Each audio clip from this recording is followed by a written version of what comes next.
everybody, happy Easter. It's Debs here from Stampin' Squirrels, and today I just thought I'd do another little card for you to craft along with. I've chosen the Magnolia Lane suite because I absolutely adore this flower. It's really great for blending. Of course, here I am with the blender pens again. Now what's interesting today about this particular suite is that I'm going to be using the French set. And no other reason. I've got the English set as well, but I'm using the French set because I particularly love this merci and bonjour. So I'm going to be using this suite, and I'm going to be particularly using the merci and the flowers. I have to tell you that this is take 5 probably of this particular card, which is why I've got so many examples to show you. So if you get one in the post, it's because I've got absolutely loads to spare. And this is the card that we're going to be making. We're going to be making this recessed card. So as you can probably see, it's got a really lovely deep recess to the card, and we're going to be showing you how to cut those panels. So here you can see I've done one which has got the big magnolia on and lots of leaves, and then this one was the bits that I cut up to show you last time, but then just stuck them together quickly, making a card afterwards, thinking don't let that go to waste. So what you need is a card base. Now I just thought this was probably worth talking about very quickly, because if you stumble across some of the American videos, you'll find that they cut their cardstock at a slightly different size to ours, and that's because our cardstock and their cardstock are 2 different sizes. So if you want to get 2 card bases out of one sheet of card, then you need to cut your card at 4 1/8.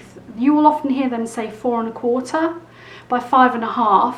We cut ours, it's in 11 3/4 by 8 1/4 across. So if you cut it at 4 1/4 and then score it at 5 7/8, that will give you 1 card base. So you'll get 2 card bases out of 1 pack. So you'll need 1 card base. I've chosen black.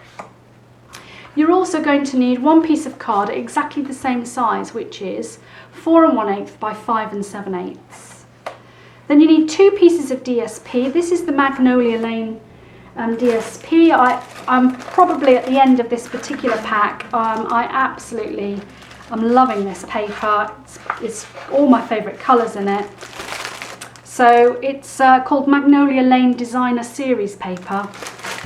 Super nice. So you're going to need 2 pieces of contrasting DSP, and you're going to need a piece of scrap white. Alright, let's crack on. So the first bit is pretty simple. Take your card base, give it a good score. You need to crease that line, make it nice and stiff there. And then what you can do is you're just going to stick this piece of DSP on. So the next aspect, once you've stuck that down, is you can pop that to one side because we're going to do a bit of cutting now. So taking our trusty cutter, you're going to take your piece of contrasting DSP and your card. Now what you need is a pencil, and you can use a ruler as well, not just your cutter, but I'm going to use a ruler for the sake of this. And what you need to do on one side, so turn it so it's this way round, and on one side you need to mark the piece of card at 3/4 of an inch. So if I line that up to 3/4 of an inch and then score it, and then you need to mark it at 1 1/2 as well. So I do it this way then, and I'm at 1 1/2, which is here. And then you're going to turn that all the way around, and you're going to mark it at 3 inches. So there's 3 inches. There. Okay, if you're using a lighter colour card, that's fine. You can just rub that off with a ruler later on. So then what you do is you take your piece of DSP, which should fit perfectly underneath. Make sure it's really tight. Here's the lines. What I'm going to do first of all is I'm going to line that score line that I've just made up with the one on the other side at 3 inches. So make sure they're really aligned. And then you're going to cut that off, and you're going to keep those 2. And then the next thing you're going to do is you're going to move it up to this score line, which if you remember was 1 1/2. And then you're just going to turn that to the corner. Now can you see what's happened? Take your score line, make sure it's right down here, right on this tip, is right in your cutting groove. And when you're happy with that, cut that. Now this bit you can keep if you wanted to, do some punchy circles, that kind of thing, but otherwise you can just discard this.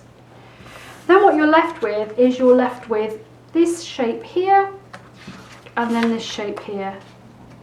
And you can see I'm trying to position this so that you can see that what I want is I want the black card to just have a little bit of a lip, like that.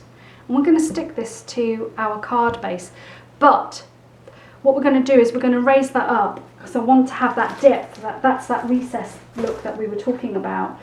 So what I'm going to use is I'm going to use these strips that Stampin' Up! Have the foam adhesive strips that Stampin' Up! Use. They're thicker than dimensionals. If you haven't got them, you can use dimensionals, double up your dimensionals even. Layer them on top of each other, but for the sake of this particular card, I'm going to use these foam strips. And what I would say is that you might want to glue this onto each other before you actually do that.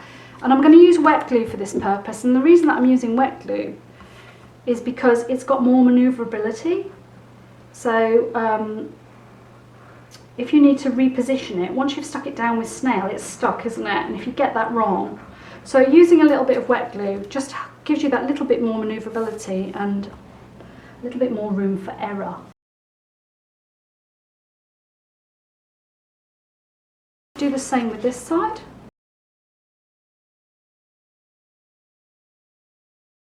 Let's just say that's dried off nicely. Here's one I prepared earlier. Bring your card base back, like so.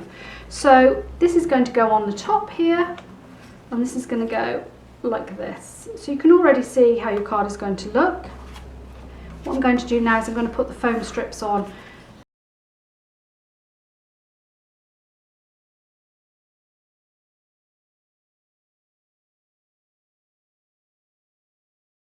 Okay, now what we're going to do is we're going to peel those strips off and we're going to adhere them to the card base.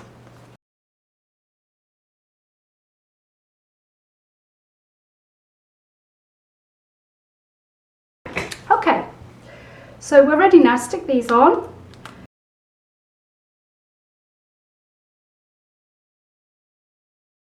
So there you go, that's the recess. You can see that it's got a nice deep recessed area. So what we're going to do is we're going to decorate this. Here's one I've stamped earlier. So I'm just going to show you quickly how I blended that very quickly. It'll be sped up, of course, but there's a couple of techniques that I just want to talk to you about. So for the colours, for today's colouring in, the centre, the little yellow part in the middle is actually light Mango Melody. Then we've got light and dark Petal Pink, light and dark Mossy Meadow, and then of course a little bit of soft suede just for the stalk. So I'll start with the soft suede really quickly. I want to give the impression that there's a little bit of light sort of falling on the bark and on the petals. So I'm going to try and centre my light over to the right hand side. And then for me, quite often you'll see people starting off with dark. I start with light and then I add dark and then go back over it with light again. It's just the way that I do it. So, whoops, wrong end. You can do this really quickly. So really quickly, you can go over it with the light. Remember to try and sort of leave some areas around the edge of the petals white, and that'll give you that lovely fading sort of look. And you can actually colour this in really quickly. I'm going to take my dark.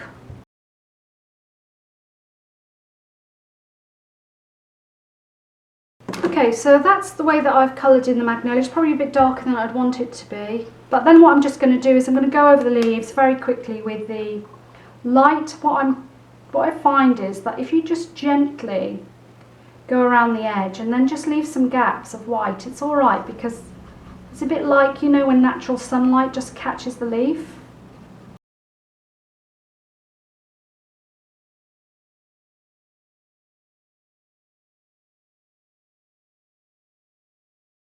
Okay, so that's that coloured in. So now what we need to do is go to Big Shot and have it cut out.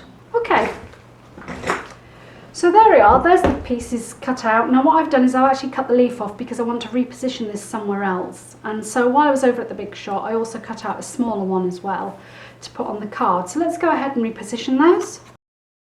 So what I'd like to do is I'd like to pop the Magnolia up here somewhere. I mean, obviously I don't want to hide too much the recessed area because that's the whole point of the card. You could turn it round so it's like this. And I think I will for this one. So I'm probably going to glue the leaf down and then I'm going to raise up the magnolia on dimensionals.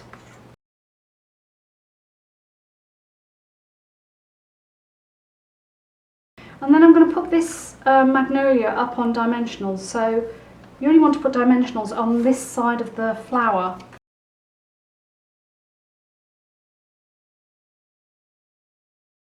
Okay, so that's all off. So what I'm going to do now is I'm only going to put the dimensionals on the wrong bloody side.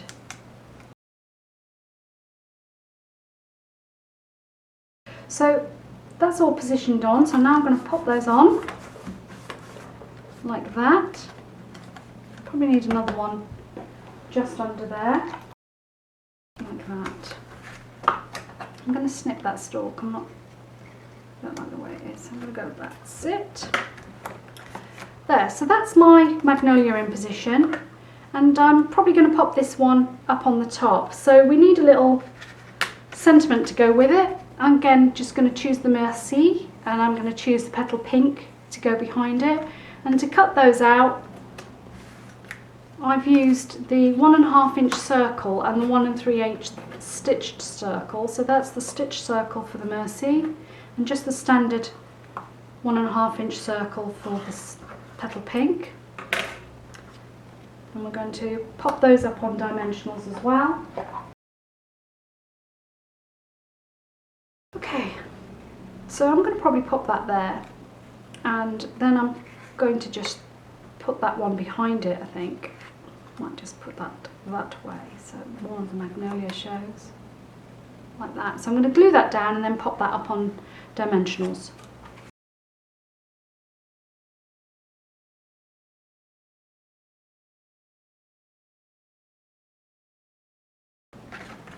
It would help if that was straight.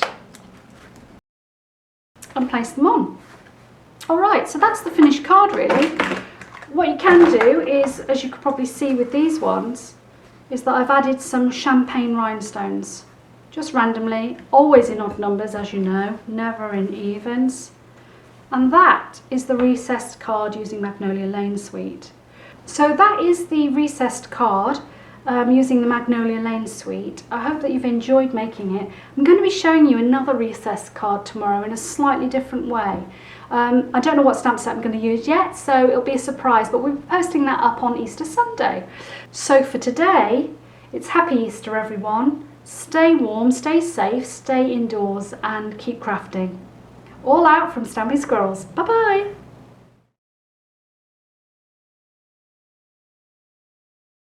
I'm making it before I've even had a shower or anything, so hence no facial shots this morning. Let's crack on. Merci and bonjour. 1, 2, 3. I have to tell you that this is take 5 probably of this particular card, which is why I've got so many examples to show you. 1, 2, 3. So that's annoying. You know what? I've had a lot of sun over the last couple of days, a lot of gardening, and if my nails look a little bit manky, it's because I've painted the shed of this lovely green colour and it's got all into my nails. You can't write it. Cut this out, for sure. 1, 2, 3. I've started with the wrong colour, so I'm going to start that again. What a flipping lunatic.